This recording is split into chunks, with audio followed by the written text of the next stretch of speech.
Good afternoon. So, as a Heritage Officer, I just want to start off by outlining the scope of what we're working on in local authorities. Many of you will know this, and it's briefly summarised as natural, built and cultural heritage. However, the detail of it is looking at buildings, monuments, archaeological objects, heritage objects, architectural heritage, fauna, wildlife habitats, landscapes, seascapes, wrecks, geology, heritage gardens and parks and inland waterways. But I suppose from when the Heritage Council set up this programme, what they said was, we don't want any of those taken in isolation. And I think the key part of the Heritage Officer's role is to provide the joined up thinking between each of those areas and to make sure that when one project is being looked at, that the other aspects are also considered. So one area doesn't trump another area, that everything is fed together. A key way that we do this is that the counties have a heritage forum in each county, and I'm sure many of you have been involved with or are aware of the heritage forum in your county.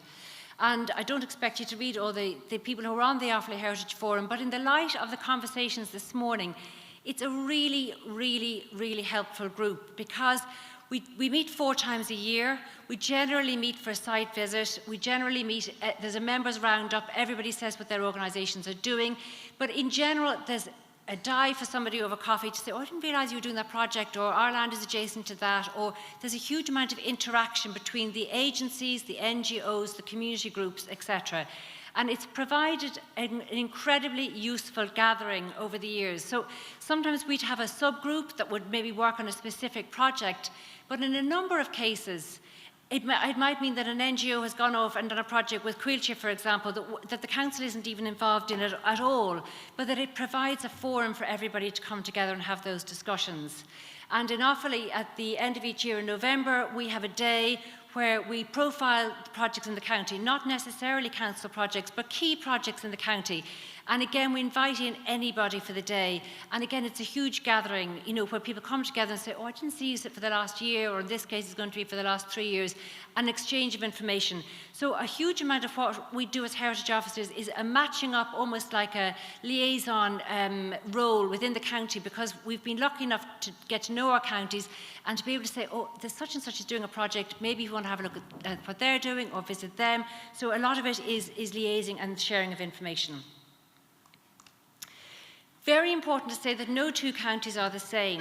So see your county heritage plan and talk to your own heritage officer. And I think that's really important, because when I started in the council, the senior planner had written the brief for my job, and he said, I'm happy to see you again, but I don't ever want you at a desk in the planning department. We will gobble you up and you will never get out to the communities. You will never get out to be proactive. You'll be so embedded in the planning process. And Liam referred to that this morning, that the planning process is never ending and it's all consuming. But a number of heritage officers would have different qualifications from me, and their county councils would have different priorities. So while I would be out doing a huge amount of community engagement work, some of the heritage officers are far more embedded in forward planning and the planning process.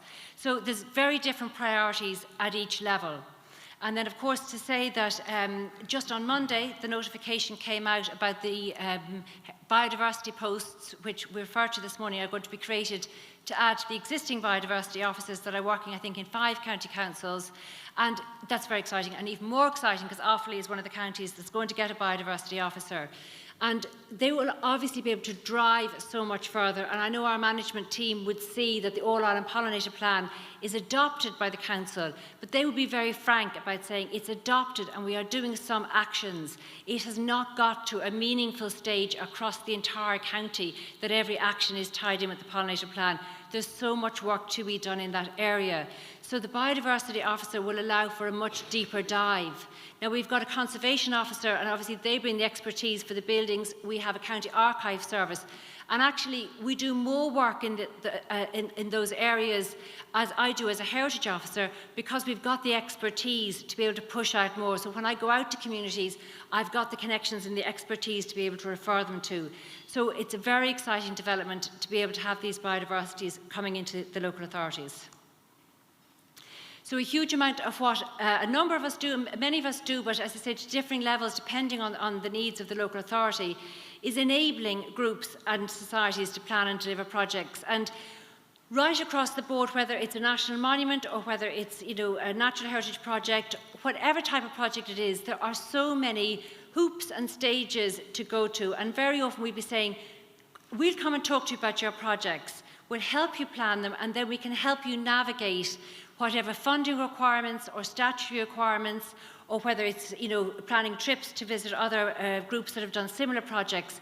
But we will help you and enable you to navigate your way through the project that you want to do in your local community. So that's a substantial part of what we would do. And pictured here is the Offaly Naturalist Field Club.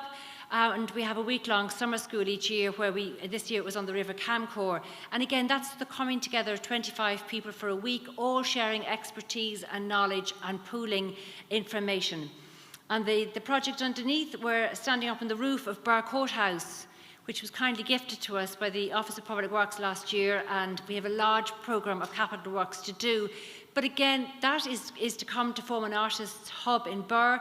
But again, just the whole idea of saying from very early stages, we need to get the bat survey done, we need to allow for the bats, and et cetera, et cetera. So to try and say to groups from a very early stage, all things can be managed if you get the information early and you plan for it. Of course, what you don't want is to be halfway through a project and realise there's an issue, and then it's a disaster if it has to be stopped or delayed. So a lot of what we'd be doing would be the research and the gathering of information and providing that at the early stage. This is a good example of a project that we're working on with my colleague Catherine Casey in Laois County Council. The Midlands is quite consumed at the moment with the just transition from the peat harvesting with Borden and Mona, very central to what we do in everything in Offaly County Council at the moment. And so Offaly and Laois submitted a project to say that we would conserve one medieval church in each municipal district, which is 3 in each county. And it's a 3-year programme, which is wonderful. Many of us know you get your grant in September, your deadline is looming in October, November, and you've got this window to get everything done in. 3-year project allows us to manage the surveys of the birds and the bats, do vegetation control, not even just in the correct time of year without being under pressure, but to say we'll do a small amount of vegetation control this year, and then we'll see what we need to do next year, so we don't have to compound it all into a window. But the project is called Conservation and Pollination. So every decision we're making is saying, do we need to remove all the ivy, or can we manage the ivy and let some of it be there for the autumn nectaring and so on as a nesting site, hibernation site, all that type of thing. So we're really bringing the whole team together and having a 3-year programme to look and see how can we manage these sites for conservation and pollination.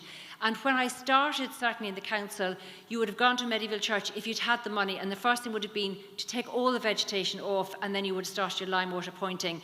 And now it's far more integrated, so that's very positive.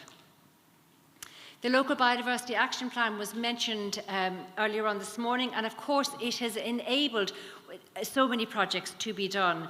And an example of what we would be doing in Offaly with the invasive species control, for example, we've been doing Japanese knotweed control for a good few years now in the public realm, thankfully getting on top of that. But also we have Himalayan balsam, luckily only on one catchment. And luckily that catchment is all in Offaly. So we're able to kind of control it. As it goes downstream, it joins in with the Little Brosna. So I work with my colleague in Tipperary because we've got a bank each for controlling the balsam downstream. There's been a lot of work done on surveys and reports and publications. You know, I say it's a whole exercise in itself to go into those, but that's really important that we keep collecting the data, keep feeding it back into the data centre, the publications to share the information, have the community events. And then management of lands for biodiversity. I think when we looked this morning at the amount of Ireland, of course, that is coming under farming and agriculture, it's huge, but really it's very important for us within local authorities to do what we can within our land bank. And there's 2 projects in Offaly that we're working on at the moment. There's the Tullamore Wetlands project, which our environment section is heading up, and then we have 8 hectares of land which was bought back in the 70s and 80s for industrial estate. It's got a castle on it, it's beside the River Camcore. A couple of issues have arisen, which we've noted that it's not suitable for an industrial purpose anymore. But it's a very interesting example because it's a landscape domain for an 18th century house. So when we're planning it, it's not a question of planting trees wherever we want to plant trees, because the vista was planned viewing out from the house, so that needs to be taken into account. Clonahal Castle is on top of the ridge that the vista looks at, and that was strategically placed for the castle, in medieval times, and then we have how we're going to manage the grassland. So all those aspects need to be taken into account when we're putting the plan together. So it's a good example of how, I suppose, a heritage officer needs to bring in people with their specialisations, but include all aspects. Access to heritage, again, that's been referred to a number of times today, and of course you could do that all day, every day, and access is both through information and of course through physical access and through the field club and so on. So there are a number of counties that do have field clubs, and we have found it a hugely beneficial way of working without the county, that we can explore sites that aren't always accessible with people who can provide an insight. It's like Heritage Week, you get to see things through a different lens with an expert, and it encourages a lot of recorders to come on and to appreciate their sites. During lockdown, many of you, I'm sure, have come across John Feehan, who was with UCD and who actually wrote the Bogs of Ireland years ago. But he was very used to doing a huge amount of public talks and lectures. But he switched across to YouTube, and it's actually fantastic because he's now, I think, got over 90 plant species with a 4 or 5 minute video clip about each one and how to look at it in some depth. And so they've had over 100,000 views. So it's been actually, lockdown was interesting in that we probably embraced different communication channels, that now we've just finished the 5th Offaly Heritage Plan, and a lot of the public consultation was saying, please can we keep with the online information, because we can go back and access it at any time, while we also want to have the physical events. Heritage Week obviously is a huge 9 days to showcase all aspects of heritage projects, but a huge amount of those that have biodiversity interwoven through them, and I mentioned the seminar. We've also been working with Birdwatch Ireland and Ricky, who's speaking after the break, on the In Your Nature podcast. Again, they're supported through the local biodiversity action plan with Laois County Council also, and again, huge amount of downloads. I think over 50,000 downloads of those half-an-hour podcasts that some of us listen to over and over again. And we work with the local radio station, Midlands 103. On advertorials particularly, we've been working on awareness about bees and what you can do about bees, to try and give people the easy steps of how to deliver the pollinator plan. And then, of course, we do as much as time permits for engaging online as much as we can with social media, emails notifying news and events, and so on. So, of course, a huge amount comes back to evidence-based, and we would always be saying it's an anchor of the last heritage plan, this heritage plan, to collect data and submit the records to the Biodiversity Data Centre.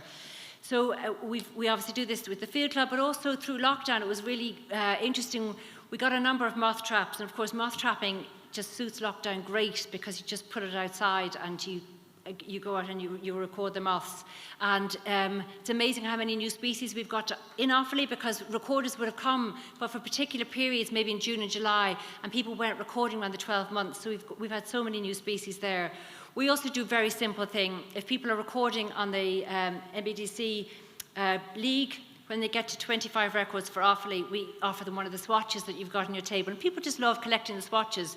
It's not that they're incredibly expensive, but getting something in the post saying, that's great, you got 25 species for Offaly, that's brilliant. It's encouraged a lot of recorders at the beginning.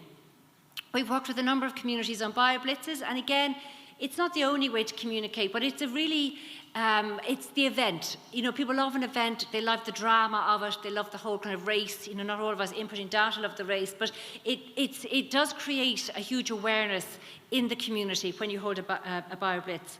And then obviously surveys commissioned by the Heritage Office. I mean, last year we were doing the Barn Owl survey of the county. We've been working with Birdwatch on the Swift surveys. So all of that data goes straight into the data centre to feed out nationally. The pollinator plan has just been referenced, but I just want to say that specifically for local communities, they find it really tangible to be able to pick up the guidelines and to have action 1, 2, 3, 4, and as a committee they can sit around and say, we can do this action. Or they can go to their councillors and say, actually, this action is in the plan, you've signed up to the plan, could you just do this on our verges? It gives it the hard evidence to say, can we request this, this and this, please?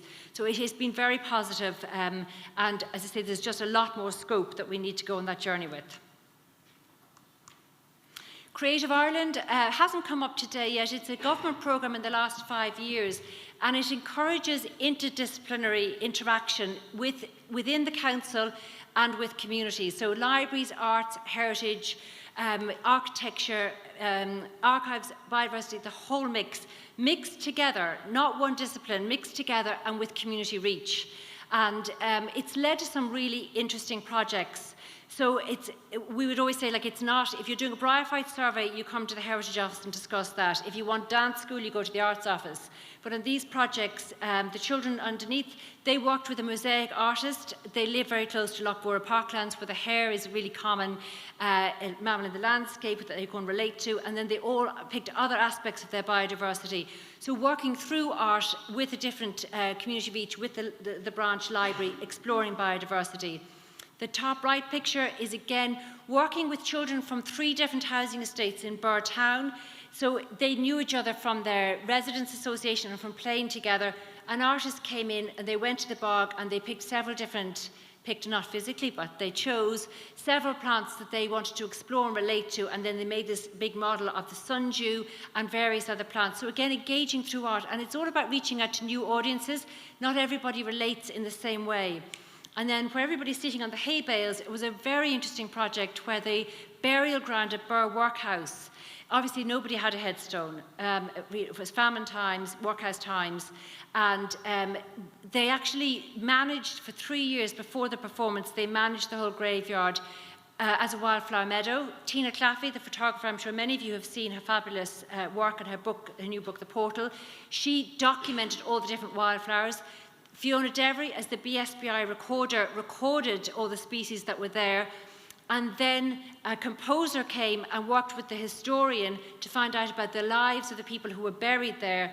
And they then composed music that related back to the plants and to the people who were buried there. And all the art, all the choral group in Birr through COVID, all recorded individually at home the song, and it was all mixed together, and we turned up for the performance outside. So it's a really interesting example of where history and art and community all came together, and there were lots of people there that aren't at the Offaly Naturalist Field Club trips. You know, they responded to a different aspect of it. And finally, I'm a great believer in publications. I think we might have all gone through a PDF wobble about 10 years ago where we thought this is a great option, and then you realise if you're not there, the website's updated, the next thing is the PDF link is gone and the whole thing's gone missing. So I love hard copy and print. So we published Mary Ward, she was practicing in the middle of the 1800s, sketches with the microscope, and just last November we published a book by John. The next 2 books are both John Feehan, but one is about the Killoan Bog just outside Birr Town, wonderful, and the other again is a collaboration with Laois. Offaly is surrounded by 7 counties, but we work with Laois a lot, and the geology of the 2 counties made sense with the Slieve Blue Mountains. But we have other further publications coming out this year on the Camcore River and the catchment of the Brosna next year. So they're there for the long term for reference.